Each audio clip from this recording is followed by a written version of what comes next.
Welcome back. सो ये gate 2025 mechanical engineering का एक क्वेश्चन है जिसमें आपको ए और बी दो रियल सिमेट्रिक मैट्रिसेस दिए हैं और आपसे पूछा है कि कौन सा ऑप्शन जो है वो करेक्ट है। सो हम क्या करेंगे, इसमें काउंटर करेंगे एग्जांपल्स को लेके, अदर ऑप्शंस जो दिए हैं उनको हम काउंटर करने की कोशिश करेंगे और जो बचेगा वो हमारा फाइनल आंसर होगा। ओके, सो ए और बी क्या दिए, रियल सिमेट्रिक। तो सबसे पहले हम ए को क्या ले लेते हैं, कोई एक सिमेट्रिक मैट्रिक्स ले लेते हैं। क्लियरली ए क्या है, आपकी सिमेट्रिक मैट्रिक्स है। अब इसका जो इन्वर्स होगा, क्योंकि ये डायगोनल मैट्रिक्स है तो इन्वर्स जस्ट 1/2 डायगोनल पे, अदर्स 0। आप मल्टीप्लाई करके देखेंगे तो आपको मिलेगा a into A inverse equal to I. अब आप देखिए पहला ऑप्शन क्या दिया है, A transpose equal to A inverse. तो ए आपके पास है, आप इजिली ए ट्रांसपोज निकालेंगे जो कि आगे आपके पास ए ट्रांसपोज आ गया।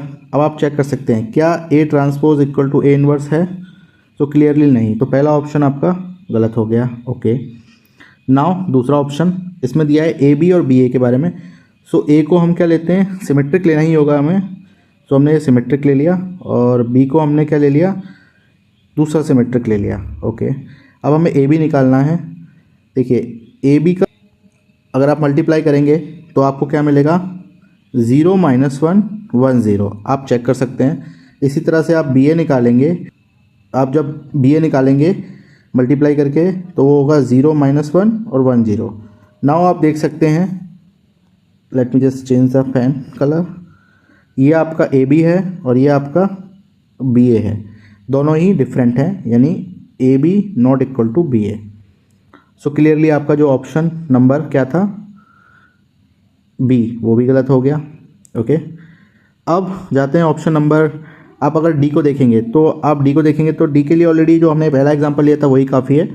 ए आपके पास गिवन है, ए इन्वर्स भी आपके पास गिवन है, और आप देख पा रहे हैं कि ए और ए इन्वर्स दोनों ही इक्वल नहीं है। सो ये भी एग्जांपल क्रॉस हो गया, तो बचा हुआ एग्जांपल जो था, बचा हुआ ऑप्शन जो था वो करेक्ट है।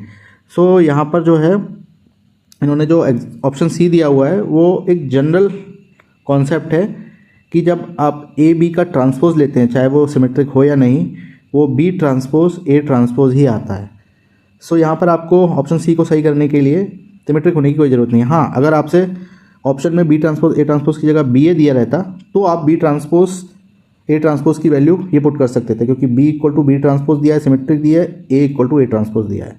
बट जो ऑप्शन सी दिया है वो इन जनरल ट्रू होता है, इसलिए आपका जो फाइनल ऑप्शन है वो है ऑप्शन नंबर सी।